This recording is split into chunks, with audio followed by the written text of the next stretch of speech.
Bismillahirrahmanirrahim. Ma'asyiral muslimin yang dimuliakan Allah Subhanahu wa taala. Secara umum ada beberapa peristiwa yang akan berlaku pada hari akhir setelah kematian. Pertama, al-ba'tsu wal khuruj minal kubur. Kebangkitan dan keluarnya manusia dari kuburan-kuburan. Yang kedua, ardul mahsyar, di mana manusia akan dikumpulkan di sebuah tempat yang disebut dengan padang mahsyar. Kemudian yang ketiga, haudun nabi, telaga Nabi sallallahu alaihi wasallam. Kemudian yang keempat, syafaatun nabi sallallahu alaihi wasallam, syafaat Nabi sallallahu alaihi wasallam. Kemudian yang kelima, al-ardu amamallah, pembentangan amal di hadapan Allah Subhanahu wa taala. Kemudian yang keenam, kemudian ketujuh dan kedelapan, ini terjadi silang pendapat di antara ulama. Mana yang lebih dulu? Hisab, kemudian pembagian catatan atau suhuf, dan juga timbang. Nanti saya jelaskan. Kemudian setelah itu inkisamun nas, ajwajun. Manusia akan dikelompok-kelompokkan sesuai dengan amalannya di bumi. Kemudian setelah itu ada qantaratul madzalim, ada qisas di antara manusia. Dan yang terakhir al-jannatu wan nar, adanya sorga dan neraka. Inilah yang kita akan bahas di pagi hari ini. Ma'asyiral muslimin yang dimuliakan Allah Subhanahu wa taala. Keyakinan kita kaum muslimin bahwa manusia pasti dibangkitkan. Dan bagaimana caranya Allah Subhanahu wa taala membangkitkan? Ada yang mengatakan bahwa ketika Allah Subhanahu wa taala hendak membangkitkan manusia, maka Allah akan turunkan hujan yang sangat deras. Kemudian hujan itu akan membasahi semua tanah di bumi. Tentu bumi bukan bumi yang kita pijak hari ini, tetapi bumi yang sudah dirubah. Yauma tubaddalul ardu ghairal ardi. Bumi yang sudah dirubah bentuknya oleh Allah Subhanahu wa taala dari bulat menjadi terhampar, sehingga tidak ada satu jengkal tanah pun kecuali hujan akan menembus bumi itu. Dan di dalam bumi itu ada tulang-tulang ekor manusia. Inilah di antara makhluk Allah Subhanahu wa taala yang tidak dihancurkan pada hari kiamat. Sejak Adam alaihi salatu wasalam sampai yang terakhir mati, tulang ekornya manusia. Ujung tulang ekor tidak akan dihancurkan, karena dari situ kita akan dibangkitkan. Ketika kemudian air hujan yang Allah hujani mengenai tulang-tulang ekor itu, kemudian Allah Subhanahu wa taala menyuruh seorang pemanggil untuk menyeru agar manusia dibangkitkan kembali. Maka tiba-tiba kemudian Allah Subhanahu wa taala ciptakan kembali tulang belulangnya, daging-dagingnya, darah-darahnya, kemudian menyatu dengan setiap tulang ekor manusia itu. Maka manusia akan keluar dari kuburannya tanpa ruh. Bayangkan manusia sejak Adam alaihi salatu wasalam sampai yang terakhir mati. Allah keluarkan dari isi bumi, diletakkan di permukaannya. Sebagaimana Allah Subhanahu wa taala berfirman, wa alqat ma fiha wa takhallat, dan kami kosongkan perut bumi dari jasad-jasad manusia dan dilempar ke permukaan bumi. Dan Allah juga mengatakan wa akhrajatil ardu asqalaha, dan kami keluarkan beban-beban bumi ke permukaannya. Kemudian setelah itu Allah Subhanahu wa taala perintahkan Israfil untuk meniupkan sangkakala yang kedua. Ketika Israfil meniupkan sangkakala yang kedua, maka tiba-tiba ruh yang Allah Subhanahu wa taala letakkan di hari ketika Allah menghancurkan alam semesta, bagi ruhnya orang-orang yang beriman Allah letakkan fil illiyin, bagi ruhnya orang-orang kafir, orang-orang fasik, munafik Allah letakkan di sijin. Maka Allah berfirman, wa idzan nufusu zuwijat, ketika ruh dilesatkan dari illiyin dan dari sijin saat tiupan sangkakala kedua Israfil, maka ruh itu akan menembus jasad-jasadnya tanpa tertukar satu jasad pun dengan ruhnya. Sejak Adam sampai yang terakhir mati, tiba-tiba manusia terbang. Dari sini manusia terbagi menjadi dua kelompok. Kelompok yang pertama, orang-orang kafir. Mereka mengatakan sebagaimana disebutkan dalam surah Yasin, ya wailana man ba'atsana mim marqadina. Duhai celaka aku, siapa yang membangkitkan aku dari tidurku? Tapi orang-orang yang beriman mereka tenang, mereka tidak gugup. Mereka mengatakan, hadza ma wa'adar rahman wa sadaqal mursalun. Inilah janji Allah Subhanahu wa taala kepada kita dan benarlah ucapan para rasul. Maka manusia semua dibangkitkan dari kubur-kubur mereka. Inilah yang pertama, al-ba'tsu wal khuruj minal kubur. Hari kebangkitan dan keluarnya manusia dari kuburan. Kemudian yang kedua, ardul mahsyar. Ketika manusia sudah dibangkitkan dari kubur-kubur mereka, kondisi mereka Allah Subhanahu wa taala sebutkan ada dua kondisi. Pertama, sebagaimana Sebagaimana Allah sebutkan dalam surah Al-Qari'ah, Al-Qari'atu mal-Qari'ah, wa ma adraka mal-Qari'ah, yauma yakunun nasu kal farashil mabthuth. Allah gambarkan seperti farash yang dibangkitkan. Seperti farash itu artinya laron yang berterbangan ke sana kemari. Dan ayat yang lain menunjukkan kal jaradil muntashir, seperti belalang yang bertebaran. Artinya bahwa manusia ada yang bingung, tidak tahu tujuannya. Yauma yafirrul mar'u min akhi wa ummihi wa abi wa sahibatihi wa bani likulli imri'in minhum yauma idzin sya'nun yughni. Ada orang yang lari dari temannya,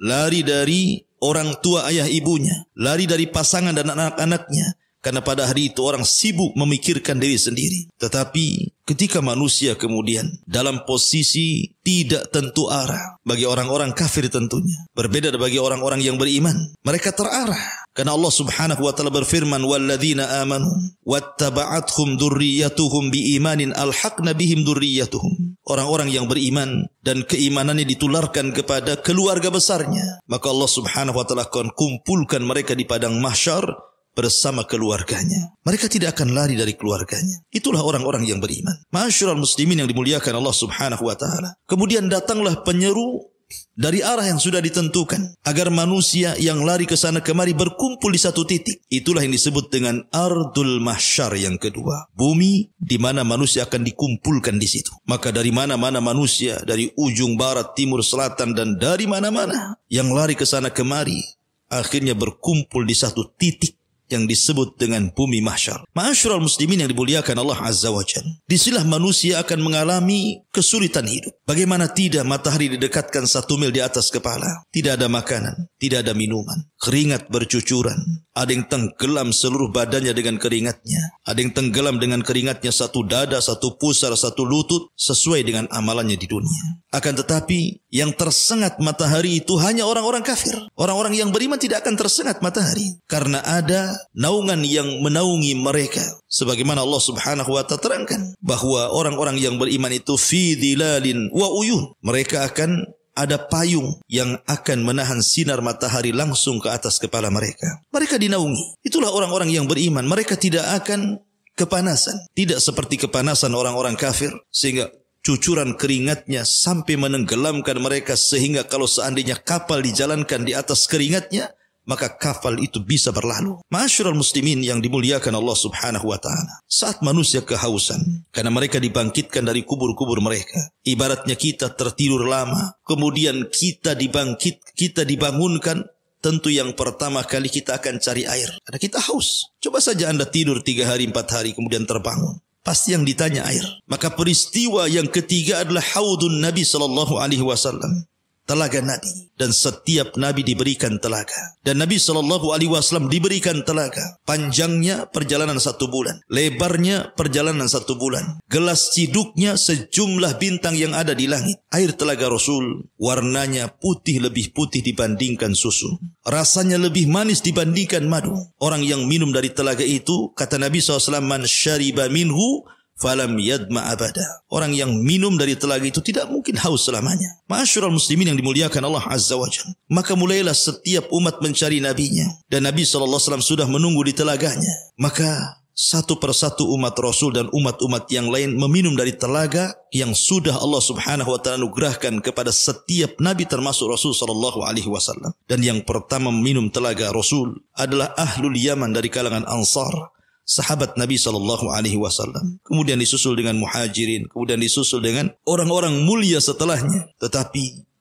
tiba-tiba ada umat Rasul yang hendak mendekati telaga itu, tiba-tiba diusir, dihalau para malaikat. Sehingga kemudian Nabi sallallahu alaihi wasallam, karena dia seorang nabi yang memiliki kasihan dengan umatnya, berteriak-teriak dan mengatakan, ummati ummati ya Rabb, itu umatku, biarkan mereka minum. Tapi Allah Subhanahu wa taala katakan, ya Muhammad, innaka la tadri ma ahdatsu ba'dak, innahum ghayyaru wa baddalu. Wahai Muhammad, engkau tidak tahu apa yang terjadi dengan umatmu sepeninggal. Mereka sudah keluar dari sunnahmu, mereka sudah keluar dari petunjukmu. Biarkan mereka tidak minum dari telagamu. Maka orang-orang yang tidak minum, mereka akan mengalami kehausan yang luar biasa, tetapi mereka tidak bisa diwafatkan. Mereka akan tersiksa seperti itu. Ma'asyiral muslimin yang dimuliakan Allah Subhanahu wa taala. Setelah kemudian umat-umat meminum dari air telaga setiap para nabinya. Ada yang minum dan ada yang dihalau. Maka disinilah kemudian manusia akan masuk pada proses yang keempat yang disebut dengan syafa'atun Nabi. Syafaat Nabi. Manusia di padang mahsyar bukan sebentar. Allah Subhanahu wa taala sendiri yang mengatakan khamsina alfasanah, 50.000 tahun. Mereka berdiri, tidak duduk, tidak berbaring. Yauma yaqumun nas li rabbil alamin. Mereka berdiri menghadap Rabbul alamin. Mereka kelelahan, keletihan. Mereka kebingungan apa yang harus mereka lakukan. Maka Allah Subhanahu wa taala mengilhamkan kepada penduduk yang ada di padang mahsyar untuk datang kepada Adam alaihi salatu wassalam. Berangkatlah manusia ini yang segitu banyaknya menuju bapak mereka, bapak kita semua, Adam alaihi salatu wassalam. Maka mereka mengatakan, ya Adam anta abul bashar. Wahai Adam, bukankah engkau bapak bagi kami? Ishfa' lana ila rabbik. Ala tara ila ma nahnu fi. Mintalah syafaat kepada Rabbmu. Tidakkah kau iba melihat kondisi kami? Tapi Adam alaihi salatu wassalam tidak memberikan uzur dan mengatakan, nafsi nafsi idhabu ila Nuh. Aku tidak sanggup. Pergi kalian. Cobalah kalian temui Nabi, Rasul dan ulul azmi yang pertama, Nuh alaihi salatu wassalam. Berangkatlah mereka ke Nuh. Rupanya jawaban Nuh sama dengan jawaban Adam. Tidak sanggup memberikan syafaat. Nuh alaihi salatu wassalam justru mengatakan, nafsi nafsi idhabu ila Ibrahim. Pergilah kalian. Aku tidak bisa memberikan syafaat kepada kalian. Berangkatlah kepada Ibrahim. Nabi Allah Ibrahim ulul azmi yang kedua dari kalangan para nabi dan rasul. Berangkatlah mereka kepada Ibrahim alaihi salatu wassalam. Tapi Ibrahim pun punya alasan. Tidak bisa memberikan syafaat. Karena dia pernah berdusta 3 kali dusta. Sehingga Ibrahim tidak meminta uzur. Kemudian mengarahkan manusia. Datanglah kalian kepada ulul azmi yang ketiga. Siapa? Musa alaihi salatu wassalam. Musa pun memberikan uzur, tidak bisa memberikan syafaat. Karena dia pernah membunuh orang dan Musa mengarahkan kepada ulul azmi yang keempat, Isa alaihi salatu wassalam. Tapi Isa pun tidak sanggup berikan syafaat. Tapi tidak menyebutkan uzurnya. Tapi Isa mengarahkan kepada ulul azmi yang terakhir. Rasul kita Sayyidun awwalina wal akhirin, Sayyidul anbiya'i wal mursalin, Nabi besar Muhammad sallallahu alaihi wasallam. Berangkatlah semua manusia kepada Nabi sallallahu alaihi wasallam. Kemudian mereka mengatakan, ya Muhammad, anta khatamul anbiya'i wal mursalin. Bukankah engkau penutup para nabi dan rasul? Ishfa' lana ila rabbik. Mintalah syafaat kepada Rabbmu. Ala tara ila ma nahnu fi. Tidakkah kau iba melihat kondisi kami? Matahari didekatkan, keringat bercucuran, tidak ada makanan dan minuman. Mintalah keputusan kepada Rabbmu. Minta syafaat kepada dia. Maka Nabi SAW mengatakan, analah, kan ku coba. Maka Nabi SAW diarahkan oleh Allah untuk sujud di bawah arasy-Nya. Dengan sujud yang panjang dan lama. Sampai akhirnya Allah mendatangi Rasul sallallahu alaihi wasallam dan mengatakan, irfa ra'saka ya Muhammad, sal tu'ta qul tusma ishfa tushaffa. Wahai Muhammad, angkat kepalamu, bicara kau didengar, minta kau diberi. Minta syafaatlah kau diberikan syafaat. Maka Nabi sallallahu alaihi wasallam akhirnya memberikan syafaatul uzma bagi semua manusia, semua umat, baik umat Rasul atau umat sebelumnya. Dan itulah syafaat khusus yang Allah berikan kepada Rasul sallallahu alaihi wasallam dan tidak diberikan kepada para nabi dan rasul sebelumnya. Baru setelah pemberian syafaat, tentu syafaat itu ada 2 syarat, al-idhnu war ridha. Izin dari Allah dan orang yang akan diberikan syafaat dapat ridha dari Allah Subhanahu wa taala. Dan manusia yang paling bahagia mendapatkan syafaat pada hari itu adalah orang yang senantiasa mengucapkan kalimat la ilaha illallah. As'adun nas bi syafaati yaumal qiyamah man qala la ilaha illallah. Manusia yang paling bahagia dengan syafaat, kata Rasul, adalah orang yang istiqamah dengan kalimat la ilaha illallah. Tauhid, akidah, tidak menyekutukan Allah Subhanahu wa taala. Ma'asyiral muslimin yang dimuliakan Allah Azza wa Jalla. Baru setelah itu al-ardu amam Allah. Penampakan amal kita di hadapan Allah. Liyurau a'malahum. Faman ya'mal mithqala dzarratin khairan yara. Waman ya'mal mithqala dzarratin syarran yara. Liyurau a'malahum.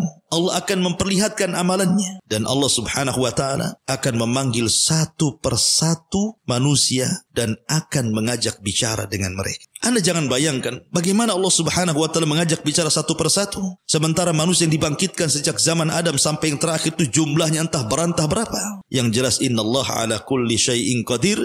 La tas'al amman yaf'al wahum. La tas'al amma yaf'al wahum yus'alun. Allah itu atas segala sesuatu mampu.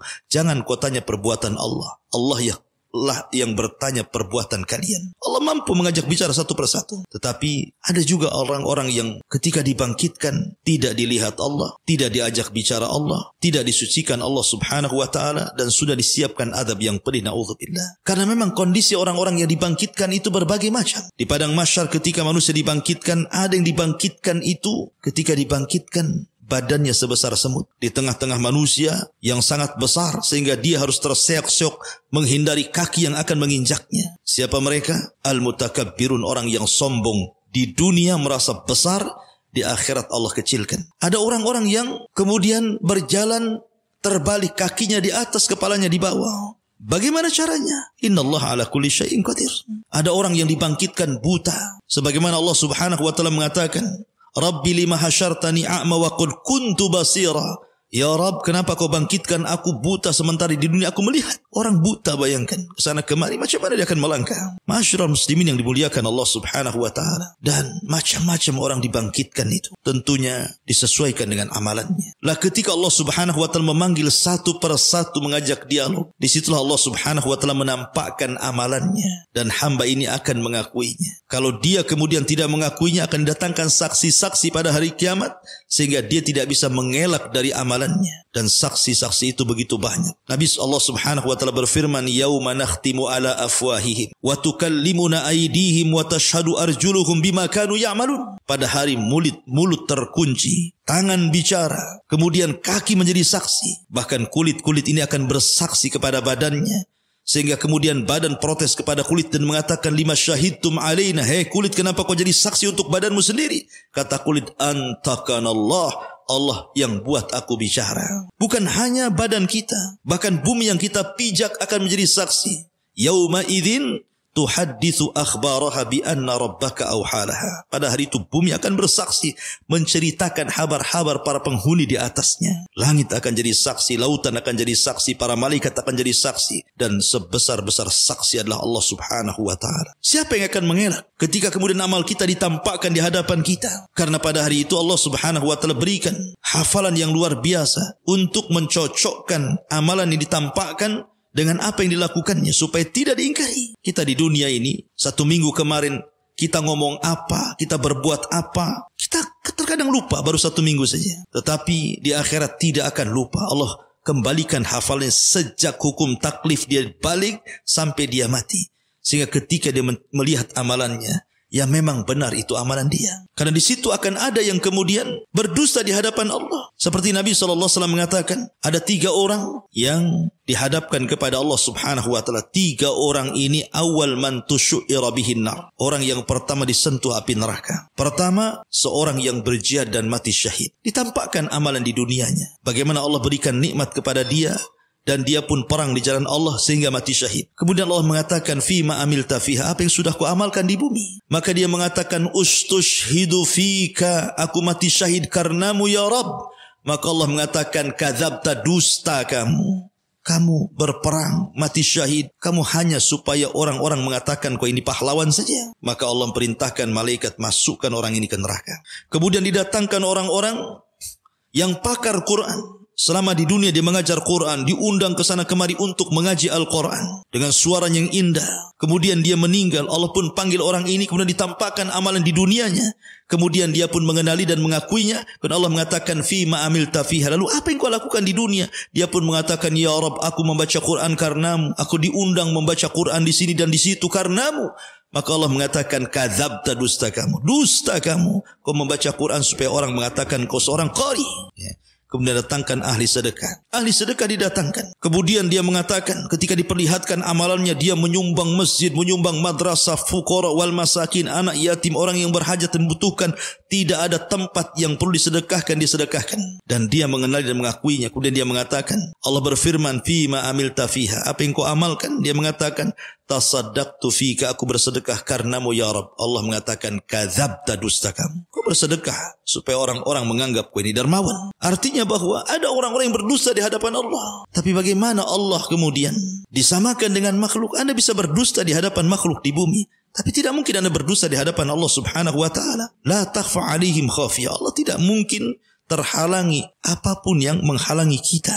Ma'asyiral muslimin yang dimuliakan Allah Subhanahu wa taala. Baru setelah itu terjadi al-hisab alal a'mal, hisab terhadap amal manusia.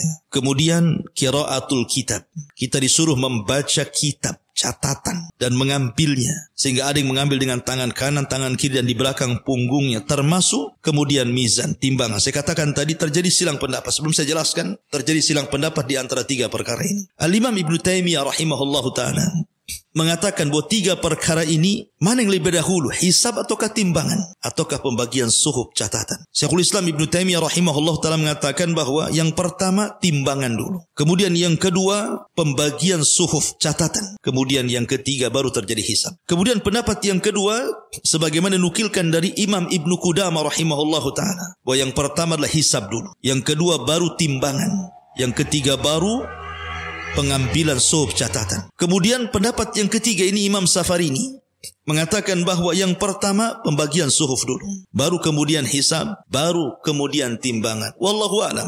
Saya cenderung kepada pendapat yang keempat. Dan ini pendapat Al-Imam Al-Baihaqi yang dikuatkan oleh Al-Hafidh Al-Hakami rahimahumullahul jami'. Mengatakan bahwa yang pertama hisab. Setelah hisab baru kemudian suhuf, pengambilan suhuf. Kemudian yang terakhir baru mizan, timbangan. Hisab, setelah dihisab, kemudian Allah Subhanahu wa taala akan menaburkan suhufnya, disuruh mengambil. Ada yang mengambil dengan tangan kanannya, dengan tangan kirinya, bahkan dengan tangan kiri di balik punggungnya. Baru setelah itu adanya mizan. Dan ini berdasarkan sebuah hadis Nabi sallallahu alaihi wasallam, di mana hadis ini disebutkan oleh sahabat Abdullah ibn Umar radhiyallahu an. Dia aku mendengar Nabi sallallahu alaihi wasallam bersabda, ketika Allah Subhanahu wa taala mendekatkan seorang hamba pada hari kiamat, kemudian dia mengakui dosa-dosanya, sehingga idza ra'a annahu qad halak, ketika dia melihat bahwa dia akan hancur, maka Allah Subhanahu wa taala mengatakan, inni satartuha 'alaika fid dunya wa ana aghfiru halaka al-yawma. Ketika engkau di dunia, aku tutup aibmu, maka pada hari ini aku ampuni dosamu. Jadi ada seorang hamba kemudian dihadapkan ke hadapan Allah Subhanahu wa taala. Kemudian Allah bertanya soal nikmat yang Allah anugerahkan selama di dunia. Bukankah aku sudah memberi ini dan itu? Iya, betul. Bukankah aku sudah memberi ini dan itu? Iya, betul. Kenapa kau begini dan begitu? Kenapa engkau begini dan begitu? Terus diberikan pertanyaan oleh Allah Subhanahu wa taala, sehingga ketika dia merasa bahwa dia tidak pantas lagi masuk surga, terlampau banyak keburukan yang dia lakukan, tiba-tiba Allah mengatakan, inni satartuha fid dunya. Aibmu sudah kututupi di dunia. Ingat, kalau bukan karena Allah Subhanahu wa taala menutup aib kita, tidak ada manusia harganya di hadapan manusia yang lain. Manusia dihormati itu karena Allah tutupi aibnya. Kalau aib kita dibongkar oleh Allah, satu dunia manusia pasti menghinakan manusia. Maka beruntunglah, bersyukurlah Allah tutup aib kita sehingga banyak orang yang memuliakan kita. Dan nikmat dari Allah Subhanahu wa taala, siapapun dia. Makanya Imam Ahmad ibn Hanbal rahimahullahu taala ketika dia ke pasar, tiba-tiba datang murid-muridnya dari mana-mana hendak menolong Imam Ahmad dan mengatakan, jangan, biar barang ini aku yang bawa. Kalian menghormatiku itu karena Allah menutup aibku. Seandainya Allah buka aibku, kalian letakkan pasir di atas kepalaku. Ma'asyiral muslimin yang dimuliakan Allah Subhanahu wa taala. Kembali bahwa Al-Hafidh Al-Hakami dan juga Al-Imam Baihaqi berdasarkan zahir hadis ini, ketika Allah Subhanahu wa taala katakan, aku tutupi aibmu di dunia, sekarang ku ampuni dosamu. Kemudian Rasulullah SAW melanjutkan, thumma yu'ta atau thumma yu'ta kitabu hasanatihi biyamini.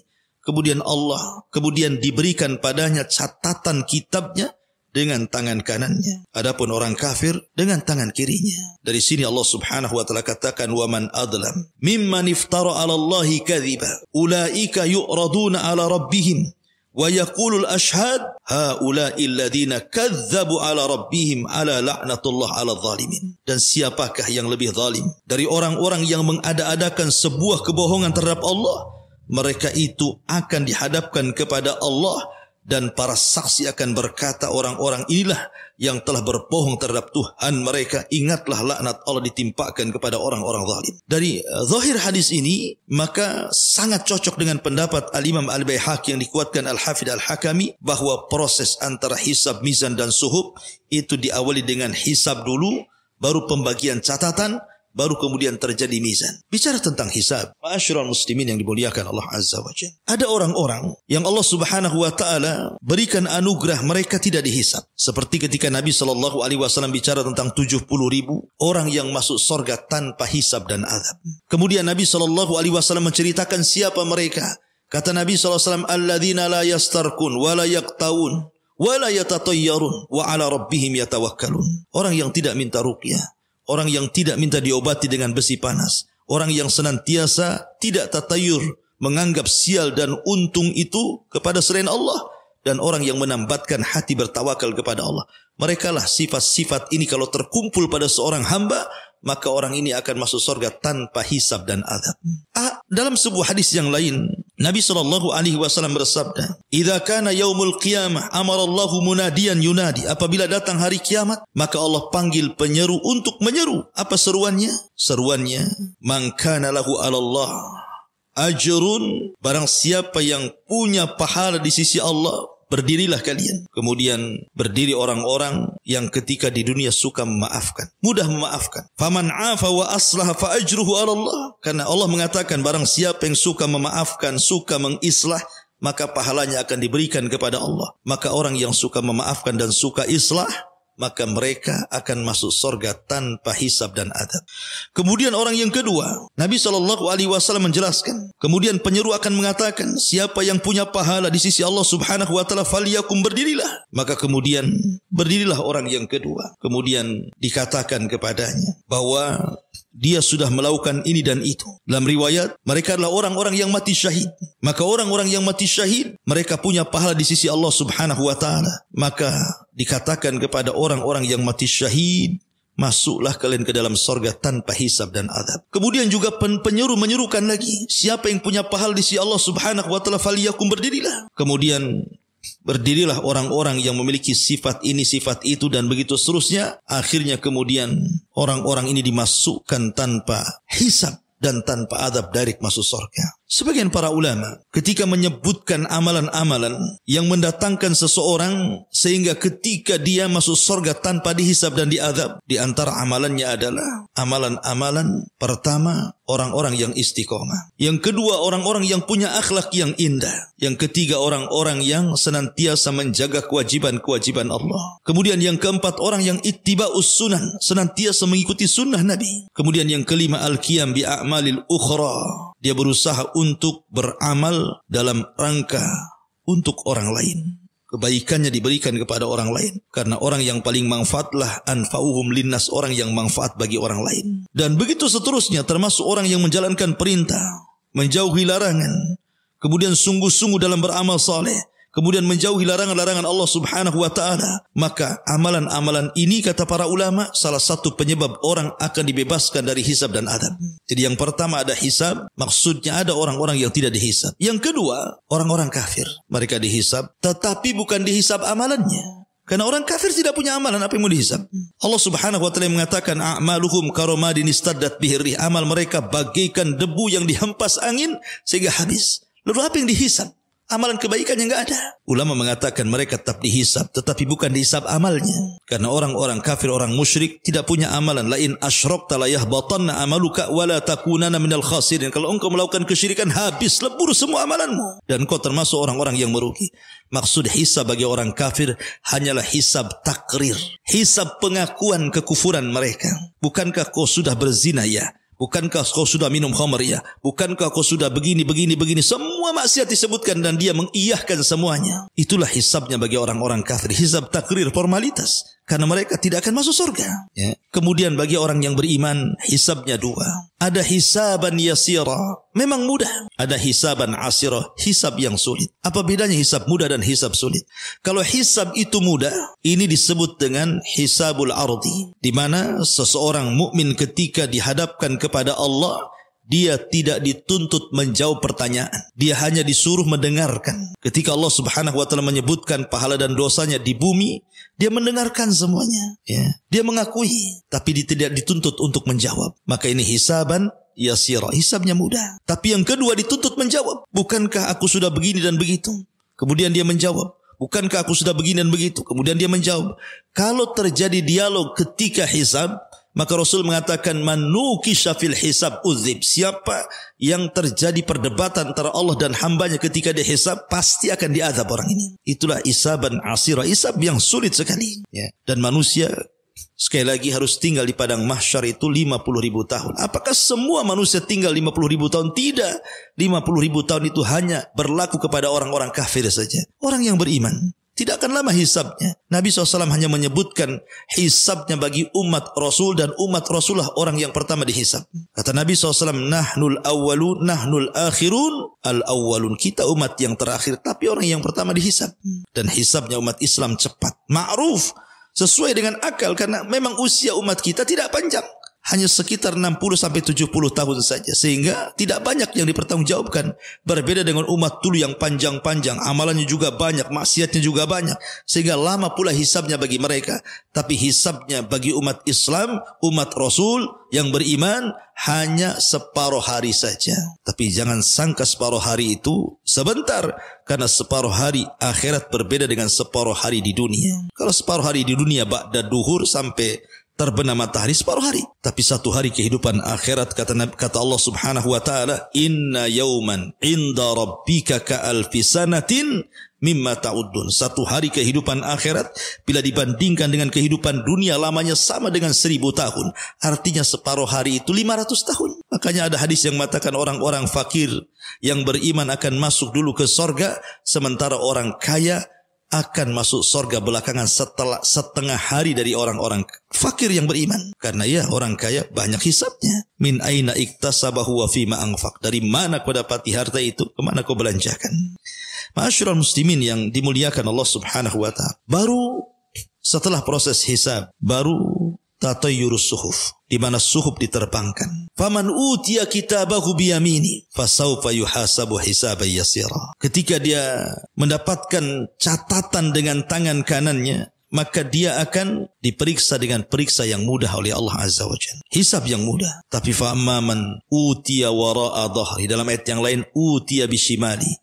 Barang siapa yang mengambil catatannya dengan tangan kiri atau di belakang punggungnya, celakalah dua kelompok ini. Adapun orang-orang yang telah mendapatkan catatannya dan Allah Subhanahu wa taala sudah ampuni dosa-dosanya, dengan bangganya dia mengambil catatan itu dengan tangan kanannya, kemudian dia tegak di hadapan manusia, kemudian dia mengatakan, ha umuqra'u kitabiyah, ha umuqra'u kitabiyah. Lihatlah catatanku ma'asyiral muslimin yang dimuliakan Allah Azza. Dengan bangganya dia mengatakan, ha umuqra'u kitabiyah. Ya. Kenapa demikian? Karena dia mengatakan inni dhanantu anni mulakin hisabiyah. Karena sewaktu aku hidup di bumi, di dunia, aku yakin bahwa kejadian ini pasti berlaku. Makanya aku bersungguh-sungguh untuk kejadian hari ini dengan beramal saleh, dengan salat, puasa, zakat, haji, sedekah, baca Quran, zikir. Aku sungguh-sungguh karena aku tahu akan terjadi hal ini. Maka bangga dia mengambil kitabnya, kemudian dia mengatakan ha umuqra'u kitabnya, baca catatanku. Senang dia. Tetapi orang-orang yang mengambil catatan dengan tangan kirinya, fa amma man utiya kitabahu bishimali. Adapun orang-orang yang mengambil catatan dengan tangan kirinya, apa yang terjadi? Maka Allah Subhanahu wa taala katakan, fasaufa yad'u thubura, maka dia akan mencela dirinya. Bagaimana bentuk celaannya? Lihat surah Al-Haqqah. Allah Subhanahu wa taala mengatakan, ya laitani lam uta kitabiyah wa lam adri ma hisabiyah, ya laitaha kanatil qadiyah ma aghna anni maliyah halaka anni sultaniyah khuduhu fagulluh thummal jahima salluh thumma fi silsilatin dzar'uha sab'una dhira'an fasluku. Dia katakan ketika mengambil catatannya dengan tangan kirinya, dia mengatakan, duhai kiranya aku tidak mengambil catatan itu. Duhai kiranya aku tidak tahu hisab yang akan menimpaku. Duhai kiranya aku mati dan tidak dibangkitkan kembali. Apalah gunanya harta yang ditumpukan, tidak ada manfaatnya hari ini. Apalah gunanya jabatan kepemimpinan, tidak ada faedahnya hari ini. Maka Allah Subhanahu wa taala katakan, khuduhu, tangkap dia, fagullu, rantai dia, thummal jahima, selalu masukkan ia ke dalam jahim. Ma'asyiral muslimin yang dimuliakan Allah Azza wa Jalla. Dan orang yang mengambil catatan dari punggungnya, dan mereka adalah orang-orang munafik, ghayatul kufri, sekufur-kufurnya orang kufur itu munafik. Maka Allah Subhanahu wa taala sediakan satu neraka bagi mereka, innal munafiqin fi darkil asfali minan nar. Orang-orang munafik akan diletakkan di intip neraka yang paling dasar. Ma'asyiral muslimin yang dimuliakan Allah Subhanahu wa taala. Baru setelah kemudian mereka mengambil catatan-catatannya, maka Allah Subhanahu wa taala akan datangkan mizan, timbangan. Apa yang ditimbang? Orangnya. Yang kedua, amalannya. Yang ketiga, catatannya. Faman thaqulat mawazinu fahuwa fi 'ishatir radiyah. Wa amma man khaffat mawazinu fa ummuhu hawiyah wa ma adraka ma hiya narun hamiyah. Siapa yang berat timbangan kebaikannya, maka dia diberikan kehidupan indah di surga. Siapa yang ringan amalan kebaikannya, maka dia akan dimasukkan ke neraka hawiyah. Wa ma adraka ma hiya. Apa neraka hawiyah itu? Narun hamiyah, neraka yang menyala-nyala. Ma'asyiral muslimin yang dimuliakan Allah Azza wa Jalla. Kemudian setelah itu terjadilah inqisamun nas. Manusia akan digolongkan bersama golongannya. Allah Subhanahu wa taala berfirman, "Ukhsyurul ladzina zalamu wa ajwajuhum wa ma kanu ya'budun min dunillahi fahduhum ila siratil jahim." Diperintahkan kepada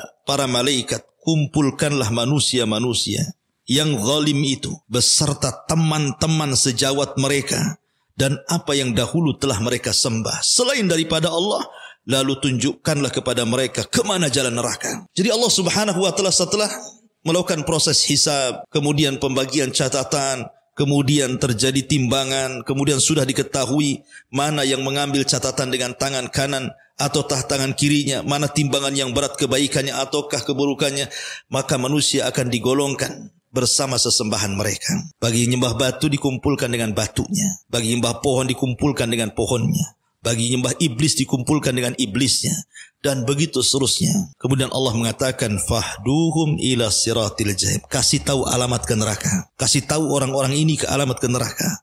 Maka Allah katakan wasiqal ladzina kafaru ila jahannama zumara. Maka Allah akan kiring orang-orang kafir untuk dimasukkan ke neraka jahanam. Nauzubillah. Ketika orang-orang kafir sudah masuk neraka, ya, ma'asyiral muslimin yang dimuliakan Allah Azza wa Jalla, yang sebelumnya tentu terjadi qisas dulu.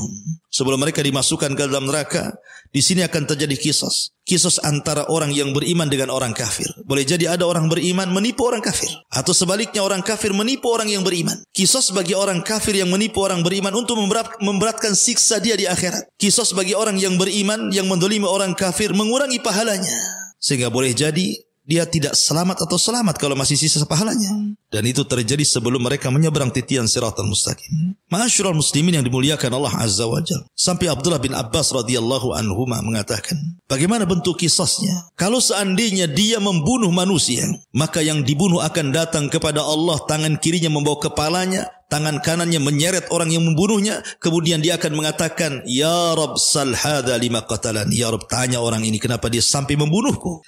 Bayi-bayi yang dibuang, bayi-bayi haram dari hasil perzinahan yang dibuang di tong-tong sampah, disolokan, di kardus sehingga tidak tertolong kemudian mati. Maka Allah mengatakan, "Wal mau'udatu su'ilat bi ayyi dzambin qutilat." Bayi itu tidak berkepala, kepalanya dipegang tangan kirinya, tangan kanannya menyeret orang tuanya dan mengatakan, "Ya Rabb, sal hadza lima qatalani." Ya Rabb, tanya ibuku kenapa dia membunuhku, kenapa dia sampai tega membunuhku. Wal mau'udatu su'ilat bi ayyi dzambin qutilat.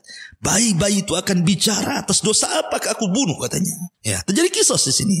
Ya, baru setelah itu manusia digolongkan menjadi 3 kelompok, mukmin, kafir, munafik. Yang kafir direct masuk neraka, tidak sempat meniti titian siratal mustaqim, sehingga manusia cuma 2 kelompok saja, mukmin dan munafik. Disitulah Allah Subhanahu wa taala membagi-bagikan cahaya kepada setiap orang-orang yang beriman. Cahaya ini disesuaikan dengan amalannya. Ada yang besar, ada yang setengah besar, ada yang kecil, ada yang redup, gitu ya. Dan ini modal kita untuk meniti titian siratal mustaqim. Maka ada yang melesat seperti kilat, ada yang melesat seperti kuda balap, ada yang melesat seperti orang menunggang unta, ada yang melesat seperti orang pelari, ada yang kemudian harus jatuh kemudian bangkit, ada yang terkena kalalib. Kalalib adalah rantai yang berduri yang menghantam ke sana kemari. Terkadang terhantam harus masuk ke jahanam, terkadang dia selamat tetapi sudah habis badannya, tetapi Semua karena rahmat dari Allah Subhanahu wa taala. Tetapi orang-orang munafik, ma'asyiral muslimin yang dimuliakan Allah Subhanahu wa taala, Allah mengatakan, "Yauma taral mu'minina wal mu'minat yas'a nuruhum baina aydihim wa bi aymanihim busyra lakumul yaum jannatin tajri min tahtihal anhar khalidina fiha dzalika huwal fawzul azim." Pada hari engkau akan melihat orang-orang yang beriman laki-laki dan perempuan, betapa cahaya mereka bersinar di depan, di samping kanan mereka. Pada hari ini ada berita gembira untukmu. Apa itu? Kalian berhak mendapatkan sorga-sorga yang mengalir di bawahnya sungai-sungai. Mereka kekal di dalamnya. Demikian itulah kemenangan orang-orang yang agung. Orang yang beriman akan selamat meniti titian siratal mustaqim. Tapi lihat bagaimana orang munafik.